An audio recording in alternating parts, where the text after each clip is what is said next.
ಈ ಒಂದು ಬಾಕ್ಸ್ ನಿಮ್ಮ ಹತ್ರ ಇದ್ರೆ ನಿಮ್ಮ ಹತ್ರ 1,00,000 ಇದ್ದಂಗೆ. ಇದನ್ನ ಮ್ಯಾಜಿಕ್ ಬಾಕ್ಸ್ ಅಂತ ಕರಿಬಹುದು. 1,00,000 ಮಾಡೋದು ತುಂಬಾ ಸಿಂಪಲ್ ಆಗಿರುತ್ತೆ. 50, 100, 200 ಹಾಗೇನೆ 500 ಈ ತರ ಸಣ್ಣ ಅಮೌಂಟ್ ಇಂದ ಸೇವ್ ಮಾಡಬಹುದು. ಇದನ್ನ ಹೇಗೆ ಯೂಸ್ ಮಾಡೋದು ಅಂದ್ರೆ ಜಸ್ಟ್ ನಿಮ್ಮ ಹತ್ರ 50, 100, 200 ಅಥವಾ 500 ರೂಪಾಯಿ ಎಷ್ಟು ರೂಪಾಯಿ ಇದೆ ಅಷ್ಟು ರೂಪಾಯಿಯನ್ನ ಈ ರೀತಿ ಮಡಚಿ ಈ ಬಾಕ್ಸ್ ಒಳಗೆ ಹಾಕಿ ಎಷ್ಟು ರೂಪಾಯಿ ಹಾಕ್ತೀರಾ ಅದನ್ನ ಇಲ್ಲಿ ಮಾರ್ಕ್ ಮಾಡಿ. ಎಲ್ಲಾ ಮಾರ್ಕ್ ಕಂಪ್ಲೀಟ್ ಆದ್ಮೇಲೆ ನಿಮ್ಮ ಹತ್ರ 1,00,000 ರೂಪಾಯಿ ಇರುತ್ತೆ. ಸೈಕಾಲಜಿಕಲಿ ಸೇವ್ ಮಾಡೋಕೆ ಬೆಸ್ಟ್ ಪ್ರಾಡಕ್ಟ್. ಈ ಒಂದು ಪ್ರಾಡಕ್ಟ್ ಲಿಂಕ್ ಬೇಕು ಅಂದ್ರೆ ಡಿಸ್ಕ್ರಿಪ್ಷನ್ ಅಲ್ಲಿ ಕೊಟ್ಟಿರ್ತೀನಿ, ಚೆಕ್ ಮಾಡಿ. ಸ್ನೇಹಿತರೆ ಎಲ್ಲರಿಗೂ ನಮಸ್ಕಾರ. ಎಲ್ಲರಿಗೂ ಗೃಹಲಕ್ಷ್ಮಿ ಯೋಜನೆಯ ಅಪ್ಡೇಟ್ಗೆ ಸ್ವಾಗತ. ಗೃಹಲಕ್ಷ್ಮಿ ಯೋಜನೆ ಅಂದ್ರೆ ಎಲ್ಲರೂ ಕೂಡ ಗೊತ್ತೇ ಇದೆ. ಮನೆ ಯಜಮಾನಿಗೆ ತಿಂಗಳಿಗೆ 2,000 ರೂಪಾಯಿ ಕೊಡುವಂತಹ ಯೋಜನೆ. ಒಳ್ಳೆ ಉದ್ದೇಶ ಇದೆ, ಅದರಲ್ಲಿ ಯಾರಿಗೂ ಅನುಮಾನ ಇಲ್ಲ. ಆದ್ರೆ ಈ ಹಣ ಸರಿಯಾದ ಕೈಗೆ ತಲುಪ್ತಾ ಇದೆಯೋ ಅನ್ನುವಂತಹ ಒಂದು ದೊಡ್ಡ ಪ್ರಶ್ನೆ. ಇದು ನೀವು ಊಹೆನು ಮಾಡಕ್ಕೆ ಆಗೋದಿಲ್ಲ. ಆ ರೀತಿಯಾಗಿರುವಂತಹ ದೊಡ್ಡ ಪ್ರಶ್ನೆ ಈಗ ಬಂದಿರುವಂತದ್ದು. ಯಾಕೆ ಅಂದ್ರೆ CAG ಅಂದ್ರೆ ಮಹಾಲೇಖಪಾಲರ ಕಚೇರಿ. ಸೊ ಇವರು ಈ ಒಂದು ಯೋಜನೆಯ ಎಲ್ಲಾ ಡೇಟಾವನ್ನ ಚೆಕ್ ಮಾಡಿದ್ರು. ಅಂದ್ರೆ ಗೃಹಲಕ್ಷ್ಮಿ ಯೋಜನೆಗೆ ಎಷ್ಟು ಜನ ಅಪ್ಲೈ ಮಾಡಿದ್ದಾರೆ, ಯಾರೆಲ್ಲ ಪಡಿತಾ ಇದ್ದಾರೆ, ಸರಿಯಾದವರ ಕೈಗೆ ಹೋಗ್ತಾ ಇದೆಯಾ. ಸೊ ಈ ರೀತಿಯಾಗಿ ಡೀಪ್ ಆಗಿ ಚೆಕ್ ಮಾಡ್ತು. ಅನಾಲಿಸಿಸ್ ಅಂದ್ರೆ ಡೀಪ್ ಆಗಿ ಚೆಕ್ ಮಾಡ್ತು. ಸೊ ಈ ಒಂದು ಡೇಟಾವನ್ನ ಅನಾಲಿಸಿಸ್ ಮಾಡಿದ್ಮೇಲೆ ಅವ್ರಿಗೇನೆ ಕೂಡ ತುಂಬಾ ಶಾಕ್ ಆಗಿದೆ ಅಂತಾನೆ ಹೇಳ್ಬೋದು. ಈಗ ಮೊದಲನೇದಾಗಿ ಸ್ವಲ್ಪ ಗೃಹಲಕ್ಷ್ಮಿ ಬಗ್ಗೆ ನೋಡೋಣ. ನೋಡಿ, ಗೃಹಲಕ್ಷ್ಮಿ ಯೋಜನೆ ಅಂದ್ರೆ ಮಹಿಳೆಯರಿಗೆ ಅಂದ್ರೆ ಯಜಮಾನಿಗೆ ಅವರ ಅಕೌಂಟ್ಗೆ ಪ್ರತಿ ತಿಂಗಳು 2,000 ರೂಪಾಯಿ ಕೊಡುವಂತದ್ದು. ಈಗ ಒಟ್ಟಾರೆಯಾಗಿ 30 ಕಂತನ್ನ ಸರ್ಕಾರದಿಂದ ಬಿಡುಗಡೆ ಮಾಡಿದೆ ಅಂತ ಹೇಳ್ತಿದ್ದಾರೆ. ಲಕ್ಷಾಂತರ ಮನೆಗಳಿಗೆ ಇದರಿಂದ ಸಹಾಯ ಆಗಿದೆ, ಅದು ನಿಜ ಆಗಿದೆ, ಇಲ್ಲ ಅಂತ ಹೇಳೋದಕ್ಕಾಗಲ್ಲ. ಆದ್ರೆ ಈಗ CAG ಈ ಒಂದು ಯೋಜನೆಯ ಇಡೀ ಡೇಟಾವನ್ನ ತಗೊಂಡು ಅನಾಲಿಸಿಸ್ ಅನ್ನ ಮಾಡಿದ್ರು. ಅಲ್ಲಿ ಕೆಲವು ಅಚ್ಚರಿ ವಿಷಯಗಳು ಕಣ್ಣಿಗೆ ಬಿದ್ದಿರುವಂತದ್ದು. ಅದರಿಂದ ಮಹಿಳಾ ಮತ್ತು ಮಕ್ಕಳ ಕಲ್ಯಾಣ ಇಲಾಖೆಗೆ ಉತ್ತರ ನೀಡುವಂತೆ ಕೇಳಲಾಗಿದೆ. ನೀವು ಕಂಪಲ್ಸರಿ ಆಗಿ ಇದಕ್ಕೆ ನೀವು ಉತ್ತರವನ್ನ ಕೊಡ್ಲೇಬೇಕು ಅಂತ ಇಲ್ಲಿ CAG ಇಲ್ಲಿ ಆದೇಶವನ್ನು ಕೊಟ್ಟಿದ್ದಾರೆ. ಸೊ ಈಗ ಈ ವಿಷಯಗಳನ್ನ ನಿಮ್ಗೆ ಒಂದೊಂದಾಗಿ ತಿಳಿಸ್ಕೊಡ್ತೀನಿ ನೋಡಿ.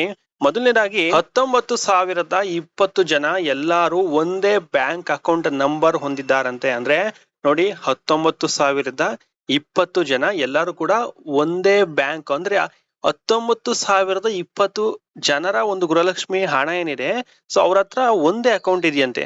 ಅಂದ್ರೆ ನಿಮ್ಗೆ ಅರ್ಥ ಆಗಿರ್ಬೋದು. ಇದನ್ನ ಕೇಳಿದ್ರೆ ನೀವು ಶಾಕ್ ಆಗ್ತೀರಾ ಅಥವಾ ಸ್ಕ್ಯಾಮ್ ಅಂತ ಹೇಳ್ತಿರೋ ಅಥವಾ ನಿಮ್ಗೆ ಕನ್ಫ್ಯೂಸ್ ಆಗುತ್ತೋ ಗೊತ್ತಿಲ್ಲ. ಅದನ್ನು ನೀವು ಕಾಮೆಂಟ್ ಮಾಡಿ. ನೋಡಿ, ನಾರ್ಮಲ್ ಆಗಿ ಯೋಚಿಸಿದ್ರೆ ಪ್ರತಿಯೊಬ್ಬರಿಗೂ ತಮ್ಮದೇ ಆದ ಅಕೌಂಟ್ ಇರಬೇಕು ಅಲ್ವಾ. ಆದ್ರೆ ಇಲ್ಲಿ ಒಂದೇ ಅಕೌಂಟ್ಗೆ ಅನೇಕ ಹೆಸರು ಲಿಂಕ್ ಆಗಿದೆ. ಅಂದ್ರೆ ಒಂದೇ ಅಕೌಂಟ್ಗೆ 19,020 ಫಲಾನುಭವಿಗಳು ಇದ್ದಾರೆ. ಸೊ ಹಾಗಾದ್ರೆ 2,000 ರೂಪಾಯಿ ಯಾರಿಗೆ ಹೋಗ್ತಿದೆ? ಸೊ ಒಂದೇ ಅಕೌಂಟ್ಗೆ ಬಂದ ಹಣ ಹಲವರು ಹೇಗೆ ತಗೋಬೇಕು? ಸೊ ಇದಕ್ಕೆ ಉತ್ತರವನ್ನ ಯಾರಾದ್ರೂ ಕೊಡ್ತೀರಾ? ನೀವು ಕಾಮೆಂಟ್ ಮಾಡಿ. ಸೊ ನಿಮ್ಗೆ ಅರ್ಥ ಆಗಿದೆಯಲ್ಲ. ನೋಡಿ, 19,020 ಫಲಾನುಭವಿಗಳಿಗೆ ಒಂದೇ ಅಕೌಂಟ್ ಇದೆ. ಸೊ ಇದು ಹೇಗೆ ಅಂತ ಇಲ್ಲಿ CAG ಸರ್ಕಾರಕ್ಕೆ ಕೇಳ್ತಾ ಇದೆ, ಅಂದ್ರೆ ಮಹಿಳಾ ಮತ್ತು ಮಕ್ಕಳ ಅಭಿವೃದ್ಧಿ ಇಲಾಖೆಗೆ ಕೇಳ್ತಾ ಇದೆ. ಅದರ ಜೊತೆಗೆ ಇನ್ನೊಂದು ವಿಷಯ ಇದೆ ನೋಡಿ. ಇದೇ ಕೆಲವು ಅಕೌಂಟ್ಗಳಿಗೆ ನಿರ್ದಿಷ್ಟ ತಿಂಗಳಿನಲ್ಲಿ 1.80 ಕೋಟಿ, ಓಕೆನಾ, 1.80 ಕೋಟಿ ಹಣವನ್ನ ಪಾವತಿ ಮಾಡಿದ್ದಾರೆ.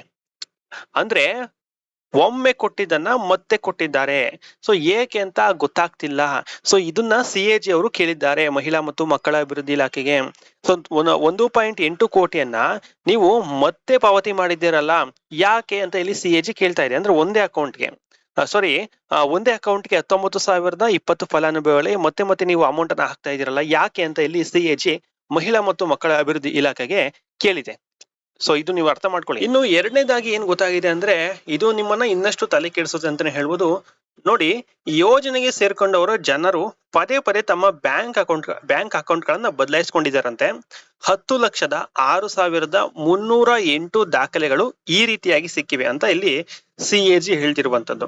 ಅಂದ್ರೆ ಇಲ್ಲಿ ಬ್ಯಾಂಕ್ ಅಕೌಂಟ್ಸ್ ಅನ್ನ ಮತ್ತೆ ಚೇಂಜ್ ಮಾಡಿದ್ದಾರೆ. ಅಂದ್ರೆ 10 ಲಕ್ಷಕ್ಕಿಂತ ಹೆಚ್ಚು ಸಲ ಅಕೌಂಟ್ ಚೇಂಜ್ ಆಗಿದೆ. ಒಂದು ಸಲ 2 ಸಲ ಬದಲಾಯಿಸಿದ್ರೆ ಓಕೆ ಅನ್ಕೋಬಹುದು. ಈಗ ಒಂದ್ಸಲ 2 ಸಲ ಏನಾದ್ರು ಬದಲಾಯಿಸಿದ್ರೆ ಓಕೆ ಅನ್ಕೋಬಹುದು, ಬಿಡು ನಾರ್ಮಲ್ ಅಂತ ಅನ್ಕೋಬಹುದು. ಆದ್ರೆ 10 ಲಕ್ಷ ಸಲ ಅಕೌಂಟ್ ಬದಲಾಯಿಸಿದ್ದಾರೆ ಅಂದ್ರೆ ಇದ್ರ ಹಿಂದೆ ಏನಿದೆ ಅನ್ನುವಂತ ಪ್ರಶ್ನೆ ಬರ್ತಿದೆ. ಸೊ ಇದನ್ನ CAG ಅವರು ಇಲ್ಲಿ ಮಹಿಳಾ ಮತ್ತು ಮಕ್ಕಳ ಅಭಿವೃದ್ಧಿ ಇಲಾಖೆಗೆ ಇದಕ್ಕೆ ಉತ್ತರ ಕೊಡ್ಲೇಬೇಕು, ಇನ್ವೆಸ್ಟಿಗೇಷನ್ ಆಗ್ಲೇಬೇಕು, ತನಿಖೆ ಆಗ್ಲೇಬೇಕು ಅಂತ ಇಲ್ಲಿ ಅವರು ಕೂತಿದ್ದಾರೆ. ಸೊ ಓಕೆನಾ, ಅಕೌಂಟ್ ಬದಲಾದ್ರೆ ಹಣ ನಿಜ ಫಲಾನುಭವಿಗಳೇ ಮಹಿಳೆಗೆ ಹೋಗ್ತಾ ಇದೆಯಾ ಅಥವಾ ಬೇರೆ ಯಾರಾದ್ರೂ ತಗೋತಿದ್ದಾರಾ? ಸೊ ಇದನ್ನ ಇನ್ನಷ್ಟು ಆಳವಾಗಿ ತನಿಖೆ ಮಾಡಬೇಕು ಅಂತ CAG ಮಹಿಳಾ ಮತ್ತು ಮಕ್ಕಳ ಅಭಿವೃದ್ಧಿಗೆ ಇಲ್ಲಿ ಕೇಳ್ತಾ ಇರುವಂತದ್ದು. ಸೊ ಓಕೆನಾ, ಒಂದು ಸಾರಿ ಎರಡ್ ಸಾರಿ ಆದ್ರೆ ಓಕೆ, ಆದ್ರೆ 10 ಲಕ್ಷಕ್ಕಿಂತ ಹೆಚ್ಚು ಸಾರಿ ಅಕೌಂಟ್ ಬದಲಾವಣೆ ಆದ್ರೆ ಏನ್ ಅರ್ಥ ಅದು?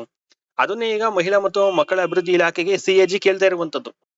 ಸೊ ಓಕೆನಾ, ಇನ್ನು ಮೂರನೇದು ಏನ್ ಗೊತ್ತಾಗಿದೆ ಅಂತ ನೋಡೋದಾದ್ರೆ, ಇದು ಕೂಡ ನಿಮ್ಗೆ ಆಶ್ಚರ್ಯ ಅನ್ಸ್ಬೋದು, ಅನ್ಸುತ್ತೆ. ಯಾಕೆ ಅಂದ್ರೆ ನೋಡಿ, ಮೂರನೇದು ಏನ್ ಗೊತ್ತಾಗಿದೆ ಅಂದ್ರೆ, ಅಕೌಂಟ್ ನಂಬರ್ ಇಲ್ದೇನೆ 46 ಕೋಟಿಯನ್ನ ಕೊಟ್ಟಿದ್ದಾರೆ ಗೃಹಲಕ್ಷ್ಮಿ ಯೋಜನೆ ಅಡಿಯಲ್ಲಿ.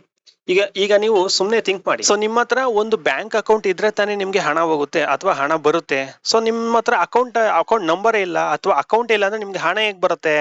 ಸೊ ಈ ರೀತಿಯಾಗಿರುವಂತ ಆಶ್ಚರ್ಯಕರ ಸುದ್ದಿ ಈ ಒಂದು ಪರಿಶೀಲನೆ ವೇಳೆ ಕಂಡುಹಿಡಿದಿದ್ದಾರೆ.